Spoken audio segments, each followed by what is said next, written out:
10 great teachers के बारे में। फ्रेंड्स, हमने किसी भी टीचर को रैंक नहीं किया है, वहाँ गिवन नंबर सिर्फ एक स्लाइड नंबर है। चलिए फ्रेंड्स, शुरू करते हैं हमारी आज की वीडियो। इंडिया के मिसाइल मैन और कमाल के space scientist doctor APJ Abdul Kalam हमेशा कहा करते थे कि उन्हें एज ए टीचर याद रखा जाए। 2002 में इंडिया के प्रेसिडेंट बनने के बाद भी जब भी उन्हें चांस मिलता वो स्टूडेंट्स को टीच करते।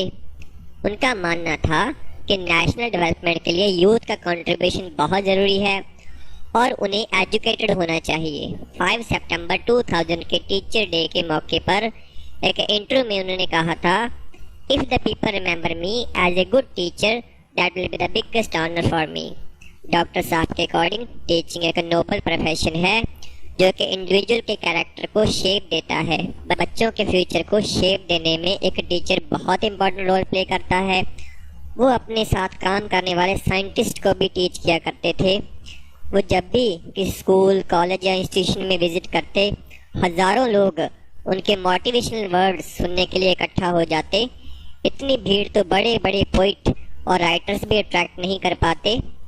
इन्होंने विंग्स ऑफ फायर नाम से अपनी ऑटोबायोग्राफी लिखी है और कमाल की बात यह है दोस्तों कि इस एक्स्ट्रा ऑर्डिनरी टीचर की डेथ भी Indian institute of management Shillong में टीच करते हुए हुई। इंडिया के फर्स्ट वाइस प्रेसिडेंट और नेशंस टीचर डॉक्टर राधाकृष्णन 1962 में जब इंडिया के प्रेसिडेंट बने तो उनके कुछ स्टूडेंट्स ने उनके पास जाकर रिक्वेस्ट की कि वो उनका बर्थडे सेलिब्रेट करना चाहते हैं। डॉक्टर राधाकृष्णन ने कहा कि वो और भी प्राउड फील करेंगे कि अगर वो उनके बर्थडे 5 सितंबर को as a teacher day celebrate करें तो। सो डॉक्टर साहब को ट्राइब्यूट देने के लिए आज तक एवरी ईयर 5 सितंबर को टीचर डे सेलिब्रेट किया जाता है। डॉक्टर राधाकृष्णन के फादर सर्वपल्ली वीर स्वामी इनको एक मंदिर के प्रीस्ट बनाना चाहते थे, बट इन्होंने बहुत हार्ड वर्क किया और ग्रेजुएशन के बाद फिलॉसफी में मास्टर डिग्री की। ये कलकत्ता यूनिवर्सिटी में प्रोफेसर रहे, ये आंध्रा यूनिवर्सिटी और बनारस यूनिवर्सिटी के वाइस चांसलर भी रहे। नोबेल विजेता रविंद्रनाथ टैगोर से ये बहुत प्रभावित हुए और इन्होंने अपनी फर्स्ट बुक रविंद्रनाथ टैगोर पर लिखी। डॉक्टर राधाकृष्णन के अकॉर्डिंग एजुकेशन का एम होना चाहिए कि वो आदमी को ऐसा फ्री क्रिएटिव मैन बना दे जो हर तरह की कंडीशन का सामना कर पाए। डॉक्टर राधाकृष्णन यूनेस्को में और सोवियत यूनियन में इंडियन एम्बेसडर भी रहे। इन्होंने सोवियत यूनियन के साथ इंडिया के बहुत अच्छे रिलेशन एस्टैब्लिश किए। 1975 में जब इनको टेम्पल्टन प्राइज मिला तो उसका सारा अमाउंट इन्होंने ऑक्सफोर्ड यूनिवर्सिटी को डोनेट कर दिया। ऑक्सफोर्ड यूनिवर्सिटी ने डॉक्टर राधाकृष्णन की मेमोरी में शमनन स्कॉलरशिप सेटअप की। प्रेसिडेंट बनने के बाद भी ये अपनी सैलरी का ओनली 25% एक्सेप्ट करते थे और बाकी प्राइम मिनिस्टर रिलीफ फंड में डोनेट कर दिया करते थे। सावित्रीबाई फुले को इंडिया की फर्स्ट फीमेल टीचर माना जाता है। इन्होंने अपने हस्बैंड ज्योतिबा फुले के साथ पहला भारतीय स्कूल पुणे महाराष्ट्र में खोला। सावित्रीबाई और ज्योतिबा फुले ने उस टाइम अनटचेबल गर्ल्स के लिए स्कूल खोला जब इंडिया में कास्ट सिस्टम बहुत रिजिड था। ओनली हायर क्लासेस को ही एजुकेशन की परमिशन थी। सावित्रीबाई को खुद लोअर कास्ट की होने की वजह से शुरू में स्कूल एजुकेशन नहीं मिली। सावित्रीबाई और ज्योतिबा फुले ने लोअर कास्ट की अपलिफ्टमेंट, उनकी एजुकेशन, हेल्थ और सोसाइटी में उनकी जगह के लिए बहुत स्ट्रगल किया। इन्होंने उस टाइम की सोशल एवल्स जैसे कि फीमेल इन्फेंटिसाइड, बाल विवाह के अगेंस्ट आवाज़ उठाई। इन्होंने अपनी संस्था बाल हत्या प्रतिबंध गृह में प्रेग्नेंट विडोज, उनके बच्चों और अनाथ बच्चों को भी सहारा दिया। सावित्रीबाई और ज्योतिबा जब स्कूल में टीच करने जाते तो लोग उन पर गोबर और पत्थर फेंकते क्योंकि नीची जात के लोगों को पढ़ना और पढ़ाना मना था। इनके टीचिंग वाले काम की वजह से इनकी फैमिली ने भी इनको घर से निकाल दिया। तब ज्योतिबा के एक फ्रेंड ओस्मान शेख ने इनको सहारा दिया। ओस्मान की सिस्टर फातिमा बेगम शेख पढ़ी लिखी थी। उसके साथ मिलकर सावित्रीबाई ने उन्हीं के घर में पढ़ाना शुरू कर दिया। फातिमा बेगम शेख को इंडिया की फर्स्ट फीमेल मुस्लिम टीचर माना जाता है। सावित्री बाई और ज्योतिबा ने अपनी लाइफ टाइम में 18 स्कूल ओपन किए। इन हस्बैंड और वाइफ की अनटाइमली डेथ के बाद फातिमा शेख ने ही इनके काम को आगे बढ़ाया। नोबेल लॉरिएट रविंद्रनाथ टैगोर एक ग्रेट फिलोसोफर थे, म्यूजिक कंपोजर थे, नॉवेलिस्ट थे, पेंटर थे और एजुकेशन में इनके आइडियाज रेवोल्यूशनरी थे।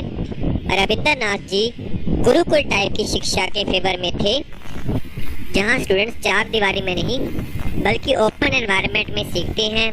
इनका मानना था कि कॉन्शियस इंटेलिजेंस से बच्चों का सबकॉन्शियस माइंड ज़्यादा एक्टिव होता है और हम अपनी लाइफ के मोस्ट इम्पॉर्टेंट लेसन्स एक्सपीरियंस से ही सीखते हैं।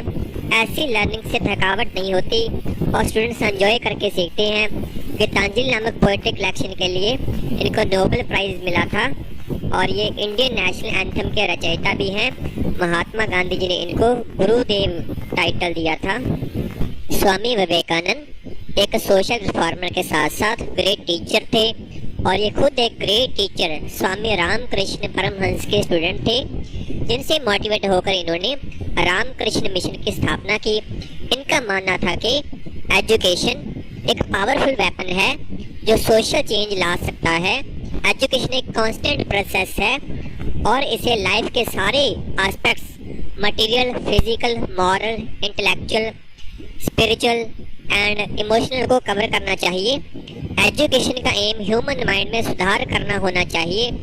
माइंड में कुछ फैक्ट्स भरना और इंफॉर्मेशन डालना जो सारी उम्र डाइजेस्ट ही ना हो, वो एजुकेशन नहीं है। Ideas life building, man making और कैरेक्टर मेकिंग होने चाहिए। अगर आपने ऐसे 5 आइडियाज को भी अपनी लाइफ में असिमिलेट कर लिया और वो आपका कैरेक्टर का पार्ट बन गया है, तो आप उस पर्सन से ज़्यादा एजुकेटेड हो जिसने बुक्स की सारी लाइब्रेरी रट ली है। अगर सिर्फ इंफॉर्मेशन को ही हम एजुकेशन बोलते तो फिर लाइब्रेरी ही ग्रेट टीचर होती। लिविंग टीचर्स की क्या ज़रूरत है। इन्होंने इंडियन कल्चर को, इंडियन फिलॉसफी को वेस्टर्न वर्ल्ड में भी फेमस किया था। इनकी शिकागो वाली जो स्पीच है वो बहुत फेमस है। सिखों के फर्स्ट गुरु गुरु नानक देव जी की तो क्या कहने, ये एक ऐसे वर्सेटाइल जीनियस थे जिन्होंने लाइफ के सारे फेसेस को कवर किया। उन्होंने religion, philosophy, moral and social ethics, education, social welfare, economics and political evils पर लिखा। गुरु नानक देव जी की सारी टीचिंग्स श्री गुरु ग्रंथ साहिब में है। अपनी राइटिंग्स में गुरु नानक देव जी ने ह्यूमन लाइफ में एजुकेशन के रोल को डिस्कस किया है।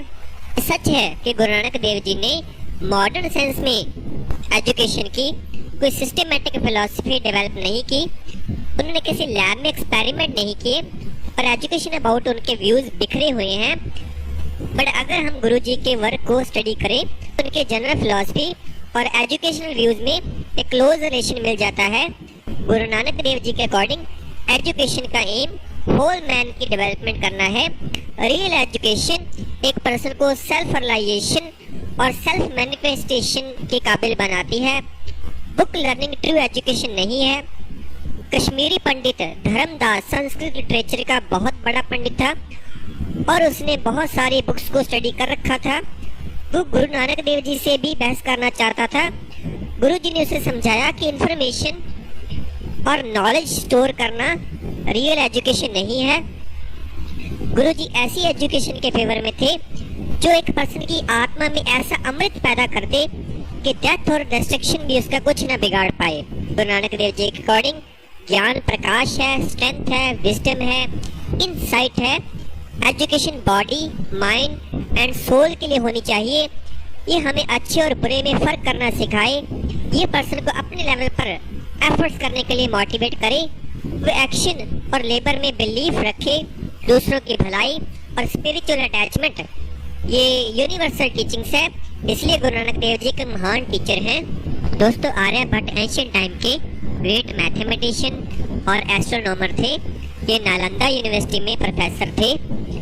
इन्होंने trigonometry, algebra, concept of zero, place value system को डेवलप करने में इनका बहुत बड़ा कंट्रीब्यूशन था। इन्होंने सबसे पहले पाई की क्लोजेस्ट अप्रॉक्सीमेट वैल्यू फाइंड की। इन्होंने इनक्रेडिबली डेज की और ईयर्स की जो लेंथ है वो कैलकुलेट की। सबसे पहले इन्होंने एक्सप्लेन किया कि जो मून है और प्लैनेट्स है वो सनलाइट और रिफ्लेक्शन के साथ शाइन करते हैं। इन्होंने अर्थ की रोटेशन और एवोल्यूशन अबाउट भी कॉन्सेप्ट लिखे। इन्होंने आर्य सिद्धांत एंड आर्यभट्टम नामक फेमस बुक्स लिखी हैं। पर फ्रेंड्स इनकी सर्वाइविंग बुक्स यही हैं। इनके नाम पर इंडिया ने 1975 में एक सैटेलाइट लॉन्च किया था, आर्यभट्ट। बट फ्रेंड्स दुख की बात यह है कि स्टूडेंट्स को कहीं भी आर्यभट्ट अबाउट नहीं पढ़ाया जाता। चाणक्य एक ग्रेट इकोनॉमिस्ट थे, फिलोसफर थे, थिंकर थे और ये इंडिया के फर्स्ट एम्परर चंद्रगुप्त मौर्य के टीचर थे। इनकी हेल्प और टीचिंग्स की वजह से ही चंद्रगुप्त मौर्य एक महान सम्राट बने। उन्होंने अर्थशास्त्र नामक एक बुक लिखी जिसमें उन्होंने ये बताया कि एक राजा कैसा होना चाहिए, उसमें क्या क्या क्वालिटीज होनी चाहिए और एक राज्य को कैसे चलाना है, बहुत ही डिटेल में बताया है। और इससे सारी दुनिया को ही कंट्री गवर्नेंस अबाउट बहुत सी बातें सीखने को मिलती है। इनका मानना था कि अर्थली प्लेजर एंजॉय करने के लिए वेल्थ बहुत ज़रूरी है। उन्होंने एक अच्छी ऑर्गेनाइजेशन, उसके लीडर और मैनेजमेंट अबाउट बहुत कुछ डिटेल में बताया जो बिजनेस करने वालों के लिए बहुत इम्पोर्टेंट है। चाणक्य का मानना था कि एक बच्चे का तब से ही कैरेक्टर बनना स्टार्ट हो जाता है। 3 ईयर की एज से ही उसकी फॉर्मल एजुकेशन शुरू कर देनी चाहिए। स्टूडेंट्स को सिखाने वाला टीचर एक्सपर्ट होना चाहिए और स्टूडेंट्स को प्रैक्टिकल एंड थ्योरी दोनों सिखानी चाहिए। इन्होंने पॉलिटिक्स, इकोनॉमिक्स, एजुकेशन और ज़िंदगी के हर फील्ड में अपने विचार रखे हैं। कोई भी पर्सन चाणक्य नीति फॉलो करके सक्सेस गेन कर सकता है। महात्मा बुद्ध एंशिएंट इंडिया के एक फिलोसफर थे, meditator, spiritual teacher and religious leader थे और ये वर्ल्ड रिलीजन बुद्धिज्म के फाउंडर थे। इनका बर्थ 5th सेंचुरी में हुआ था और ये शाक्य राजा शुद्धोधन के पुत्र थे, एक प्रिंस थे। चाहते तो आराम से एज ए किंग अपनी लाइफ स्पेंड कर सकते थे, बट वो लोगों के दुख देखकर उनका परमानेंट सोल्यूशन ढूंढने निकल पड़े। जब उन्हें वो ज्ञान मिल गया जो वो पाना चाहते थे तो वो बुद्ध कहलाए। उन्होंने 45 साल लोगों को टीच करते हुए बिताए। दुनिया के महानतम टीचर्स में से एक है गुरु द्रोणाचार्य। कुछ लोग मेरी इस बात से एग्री नहीं करेंगे क्योंकि गुरु द्रोणाचार्य ने एकलव्य का अंगूठा गुरु दक्षिणा में लेकर अच्छा नहीं किया और दूसरा उन्होंने कर्ण के साथ भी पार्शियलिटी की, उसको शिक्षा ना देकर, और वो केवल राजकुमारों को ही टीच करते थे। और आप में से कुछ लोग गुरु द्रोण के बारे में सिर्फ इतना ही जानते होंगे कि वो धनुर्विद्या सिखाते थे। बट मैं आपको बता दूं फ्रेंड्स कि गुरु द्रोणाचार्य के गुरुकुल में 64 टाइप्स के आर्ट सिखाए जाते थे, जिसमें technological craft, martial arts, engineering, metallurgy, medicine, medical treatment by herbs, इन जड़ी बूटियों से इलाज करना, कारपेंट्री और मिनरोलॉजी तक सिखाई जाती थी। गुरु द्रोण ब्रह्मास्त्र का भी प्रयोग जानते थे और उन्होंने अपने स्टूडेंट अर्जुन को भी इसका ज्ञान दिया। और वो राजकुमारों को इसलिए भी टीच करते थे क्योंकि उनको आगे चलकर एक बड़ा राज्य चलाना होता था और अगर राजा ही अज्ञानी हो, गलत हो, तो प्रजा के दुख का कारण बन जाता है। फिर चाहे उसके राज में लोग कितने भी पढ़े लिखे क्यों न हो। गुरु द्रोणाचार्य की भूमिका हमें ये सिखाती है कि भारत में एक शिक्षक होना कितना कठिन है। वो आज भी बहुत सारे टीचर्स के मार्गदर्शक हैं।